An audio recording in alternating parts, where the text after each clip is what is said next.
Muito bem, vamos falar aqui nesse vídeo sobre a espermatogênese e o fluxo hipotálamo, hipófise, gonadal, tá? Então o eixo hipotálamo, hipófise, gonadal e também a espermatogênese, que vai começar ali nos túbulos seminíferos. Então a gente tem aqui os túbulos seminíferos contorcidos, o túbulo seminífero reto também, né?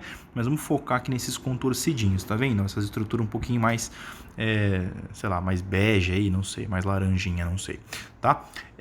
Nessas estruturas dos túbulos seminíferos é que nós temos as espermatogônias, né? Que são células tronco, que vão dar origem aos espermatozoides lá na frente, e também as células de Sertoli, né, que daqui a pouco a gente fala mais sobre elas, que vão fazer ali uma barreira hematotesticular e tal, importante, secretar alguns hormônios como a inibina, a ativina também. Nessas estruturas mais rosadas aqui em volta, olha só, a gente tem as células de Leydig, né, que vão secretar testosterona a partir do colesterol. Lembrando que essas células intersticiais, né, de Leydig, quer dizer que está entre os tecidos, né, intertissue, que está entre os tecidos aí, tá bom? Então vamos ver como é que isso aí funciona.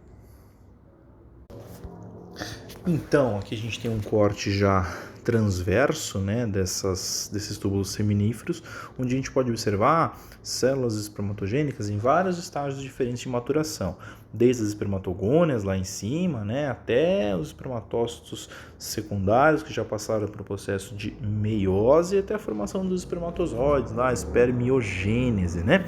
Mas daqui a pouco a gente fala mais detalhes sobre esse processo. Quero mostrar que nesses túbulos seminíferos, como a gente estava falando, né, tem as células de Sertoli, que são essas vermelhinhas aqui, olha só. E as células de Sertoli serão importantíssimas para poder secretar alguns hormônios fundamentais para o eixo hipotálamo hipófise gonadal, como a inibina e a ativina. Também é importante ressaltar essa estruturazinha aqui, ó, essa junção, né, que é a barreira hematotesticular. Essa junção oclusiva aqui é fundamental para que não haja a passagem aí de macromoléculas ou outras substâncias nocivas ou potencialmente nocivas para as células germinativas masculinas. Temos uma barreira basal, né, uma membrana basal que vai separar o tecido conjuntivo lá em cima. E nesse tecido conjuntivo a gente tem os capilares sanguíneos que vão estar nutrindo todas as células dessa estrutura. A gente também pode observar essa em verde, né, as células entre o tecido intersticial, célula de Leydig, que vai mais uma vez ajudar muito na produção de testosterona. Bom, então aqui a gente consegue observar as espermatogônias, né? E a gente tem espermatogônias de dois tipos, as espermatogônias do tipo A e as do tipo B. As do tipo A são essas que fogem ali mais para cima ali, ó, que vão se transformar em novas espermatogônias. Então por isso, basicamente, que o masculino consegue produzir célula germinativa a vida toda, né? Ainda que com o passar do tempo a qualidade da amostra ela possa ser reduzida. Já as espermatogônias que se diferenciaram em espermatogônias do tipo, aliás, que sofreram mitose, né, para se transformar em espermatogônias do tipo B, estas passarão por um processo de diferenciação celular, transformando-se em espermatócito primário. Portanto, ainda é uma célula 2N, né, com 46 cromossomos e tal. Nessa fase, o espermatócito primário ele vai sofrer a primeira meiose. E lá na prófase 1 da meiose 1, ocorre o crossing over, que é a grande questão aí para a permutação da variabilidade genética. Esse espermatócito primário sofre a primeira meiose, sofre o crossing over, transformando-se, portanto, em espermatócito secundário com duas células 2N, né? Então, cada cromossomo tem duas cromátides ali. E aí ela vai sofrer uma outra meiose, né? A meiose 2, concluir a fase de meiose e gerar espermátides. Então você repara que uma célula, né, a espermatogônia tipo B, deu origem a 4 espermátides no final da meiose 2.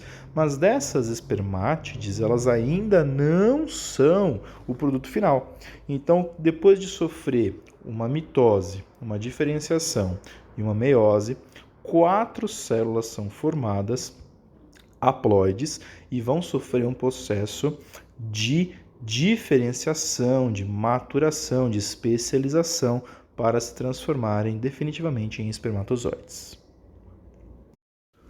Bom, então você repara aqui, né, que a gente está acompanhando o processo, aqui em outra imagem. Então a gente tem ali as espermatogônias tipo B, que sofreram um processo de divisão até se transformar em espermatócito primário. Depois uma meiose concluída ali para formar espermatócito secundário, conclui a segunda meiose e nós temos as espermátides, né? E a espermátide, ela já vai dar um zoom aqui, ó, para se diferenciar então. Então olha só, o complexo de Golgi vai formar o acrossomo e os centríolos da célula vão formar o flagelo. A gente também observa que existe uma quantidade enorme ali de mitocôndrias, né? Então as mitocôndrias vão ser importantíssimas para poder liberar energia e fazer com que o flagelo balance rápido ali.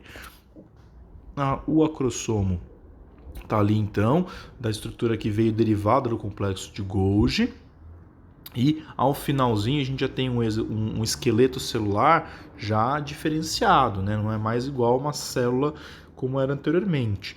Então agora já tem um flagelo, já tem uma porção, uma peça intermediária ali, cheia de mitocôndria, e já tem uma cabeça, né, repleta de enzimas, né, o acrossomo. E lá dentro o pronúcleo tá ali já desenhadinho, tá? Bom, então basicamente o espermatozoide ele pode ser dividido entre cabeça e cauda, sendo que alguns autores ainda colocam a peça intermediária como uma outra divisão também, né? Lembrando que a cabeça vai ter o acrossomo, cheio de enzimas digestivas para poder fazer a penetração no osso secundário, fazer a fecundação, e o núcleo, né? Onde vai ter o pronúcleo, uma estrutura importantíssima para poder fazer com que ocorra a fusão dos gametas masculino e feminino.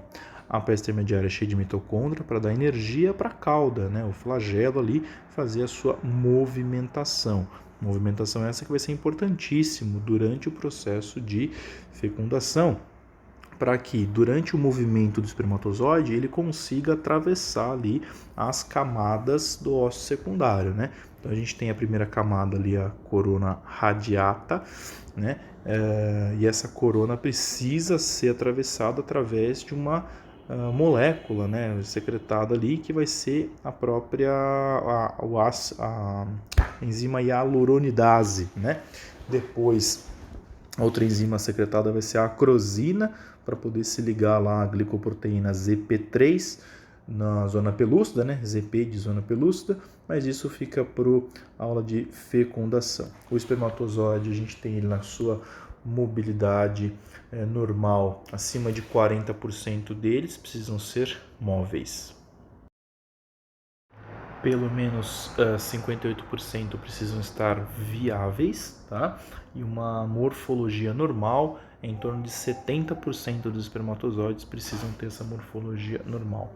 O pH do sêmen é de 7,2 para manter ele viável. Bom, então aqui o eixo hipotálamo-hipófise gonodal masculino, né? Ele vai começar lá no hipotálamo, obviamente, lá no núcleo arqueado do hipotálamo, onde vai ser estimulado a partir da puberdade uma secreção pulsátil da liberação do GnRH, que é o hormônio liberador de gonadotrofina, né? Esses hormônios têm o R no meio deles, assim, são sempre hipotalâmicos, tá? Esse hormônio liberador de gonadotrofina vai estimular a adenohipófise, né, ou a hipófise anterior, a produzir e liberar os hormônios gonadotróficos, ou seja, que vão alimentar, que vão estimular as gônadas, né, representados aí por essa coloração esverdeada e alaranjada. Então são dois exatamente, o LH, hormônio luteinizante, e o FSH, hormônio folículo estimulante, tá? Cada um deles vai ter a sua ação específica, né? Mas é importante lembrar desse processo. Então, o núcleo arqueado do hipotálamo secreta a GnRH para a adenohipófise. Bom, então aqui só para poder demonstrar, né, o que a gente está falando aqui do espaço cerebral. Então, lá o núcleo arqueado do hipotálamo, e ali através de uma rede circulatória portal, né, rede porta hipotálamo hipofisária, você vai ter uma liberação dos hormônios, do hormônio GNRH para a hipófise anterior, também chamada aí de pituitária, né, glândula. Uma outra coisa importante de se observar é que a regulação desses hormônios, ela é um tanto quanto complexa. Então veja só, a gente tem aqui o hipotálamo liberando GNRH para a hipófise anterior. Quando essa liberação de GNRH ela é mais lenta, né, de maior amplitude, tá, mas de ondas mais lentas, a gente vai induzir a hipófise anterior a liberar FSH lá nas glândulas de Sertoli, elas vão atuar. Então a glândula hipófise anterior libera FSH, que vai através da corrente sanguínea chegar lá nas glândulas de Sertoli, que vão estimular a espermatogênese, né, que a gente estava discutindo, a gente está discutindo nesse vídeo, tá? Também vai ser liberado a inibina, que vai mandar um feedback negativo para a hipófise anterior e mudar a sua forma de liberação hormonal, fazendo uma liberação agora um pouco mais rápida. E essa liberação mais rápida também vai atingir as células de Leydig, né, que são células intersticiais, para que elas sintetizem testosterona. A própria testosterona também faz parte de uma estimulação ali, né, no processo de maturação da espermiogênese. Quanto mais testosterona, ele libera um feedback negativo, então manda informações para a hipófise anterior e também para o hipotálamo, de que, olha, não precisamos mais de LH, pode reduzir a velocidade de liberação, e aí volta a se liberar um pouquinho mais de FSH. Então essa liberação pulsátil, se ela estiver um pouco mais lenta, ela vai liberar FSH, que vai atuar nas células de Sertoli. Então presta atenção nisso daí. FSH, hormônio folículo estimulante, células de Sertoli. Então S e S ali. Já as células de Leydig são estimuladas pelo LH, hormônio luteinizante. São hormônios, né, o FSH e LH, que foram estudados primeiro nas mulheres, que os homens também têm. Mas, por talvez coincidência, o S do FSH casa com o S das células de Sertoli e o L do LH casa com o L das células de Leydig. Então fica uma dica aí para você lembrar desse processo. Então aqui uma imagem de livro e também uma imagem de microscópio. Então a gente pode observar aqui, né, um desenho aqui dos túbulos seminíferos ao centro. Ao redor a gente tem as células de Sertoli, né, dentro do túbulo seminífero, e lá fora as células entre o tecido, células de Leydig, tá bom? Lembrando, Sertoli ser estimulado pelo FSH para produzir para estimular a maturação e produção de espermatozoides. E as células de Leydig vão estimular a síntese de testosterona e de dihidrotestosterona. Bom, aqui no corte histológico, né, citológico, a gente também vê aqui em T o túbulo seminífero, as células de Sertoli, membrana basal e as células de Leydig lá fora. Essas estruturazinhas aqui, ó, nas células de Leydig, são essas bolinhas vermelhas. O espaço entre elas é que vai depositar colesterol. Então esses vacúolos são fundamentais para que haja o acúmulo de colesterol a ser utilizado pela célula na produção do andrógeno testosterona. Então vale lembrar que o LH, hormônio luteinizante, ele se liga a uma proteína mensageira na membrana celular e juntamente com o ATP, né, portanto, um processo que envolve gasto energético, ele utiliza as moléculas de colesterol para lá no citocromo P450 transformar a testosterona em dihidrotestosterona, né? Então, a testosterona ela é inativa na sua forma livre. Então, através da 5-alfa-redutase, ele vai transformar a testosterona em uma dihidrotestosterona que é ativa nas células. O sono REM também possibilita a maior geração aí de testosterona, uma vez que esse processo de quebra de colesterol segue um ciclo circadiano, tá? Então, a testosterona livre na corrente sanguínea, a gente tem ela na casa ali de 0,5% a 2%. Também podemos ter testosterona ligada à albumina, mais ou menos 30%. E a testosterona na forma de SHGB, que é o Sex Hormone Building Botulin, né? Ou seja, uma botulina construtora de hormônio sexual, na casa aí de mais ou menos 65%. Você repara então que a testosterona, por ser lipossolúvel, ela tem receptor na membrana celular. Já a dihidrotestosterona, ela vai precisar da 5-alfa-redutase para que exija, né, um receptor intracelular, tá? Lá no núcleo lá, tá bom? Então, só essa questão da lipossolubilidade da testosterona, uma vez que ela é precursora precedida de colesterol. Então, a gente também tem toda essa regulação do estímulo, tá, sendo mediada através de feedbacks. Então, quando você tem uma maior concentração de testosterona na corrente sanguínea, então ela vai controlar ali a liberação dos hormônios hipotalâmicos, né? Então ela vai modular ali a geração do GNRH, que vai estimular a adipófise para fazer a liberação do LH. Então, com isso, a gente consegue ter um controle bom dos níveis de testosterona na corrente sanguínea, né? Evitando qualquer tipo de excesso. Também a célula de Sertoli fazendo a ação da inibina, inibem o GNRH e tem menos liberação.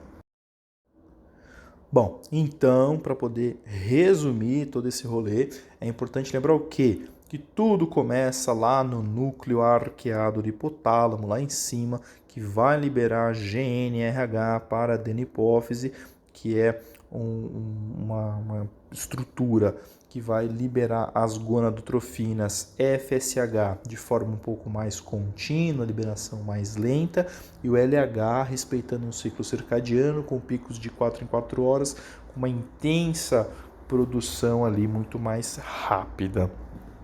Esse FSH vai até as células de Sertoli, lá nos testículos, nos túbulos seminíferos, vai ativar essas células para que elas produzam, né, ou induzam a espermatogônia, a se transformar em espermatogônia do tipo B e fazer todo o processo da espermatogênese e espermiogênese, e também vai liberar a inibina, que é um hormônio que vai fazer um feedback negativo na adenipófise, diminuindo a secreção de FSH, ou seja, vai ficar modulado, né? Quando o FSH ativa a Sertoli, que ativa a inibina, que diminui a FSH e assim sucessivamente, tá?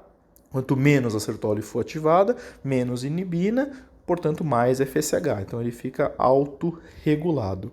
Da mesma forma, o LH lá nas células de Leydig vai fazer a produção da testosterona, e essa testosterona, por ser lipossolúvel, consegue adentrar nas células com certa facilidade, mas ela é inativa, precisando gastar colesterol, gastar ATP, para que possa ser transformada em dihidrotestosterona, um princípio aí sim ativo que vai se ligar a 5-alfa-redutase no núcleo celular, produzindo o seu efeito. Essa testosterona na corrente sanguínea pode fazer um feedback negativo lá no hipotálamo e também na adenopófise, tá? Fazendo a sua modulação hormonal em os níveis séricos, né? Os níveis do sangue, tá bom? A testosterona é fundamental para que ocorra aí a masculinização, né? E para encerrar, a testosterona é responsável pelo padrão masculino de desenvolvimento, né, antes mesmo do nascimento, o aumento dos órgãos sexuais masculinos e da expressão das características sexuais secundárias, né, a partir da puberdade, e também o anabolismo, né, ou seja, a síntese proteica. Pessoal, se você gostou desse vídeo, dá aí o seu gostei, o seu joia, é muito importante que a gente veja que está no caminho certo, deixa algum comentário, se não ficou alguma coisa muito clara, coloca aí nos comentários, a gente vai tentando resolver as dúvidas de todo mundo. Compartilhe o vídeo aí com o pessoal da faculdade, com os seus colegas aí que gostam desse tipo de assunto também. E é isso, pessoal. Nos próximos vídeos a gente vai trazer outros conteúdos também referentes a todo esse processo de modulação hormonal e também da ovogênese, né? Feminina, portanto. Tá bom? Muito obrigado e até mais.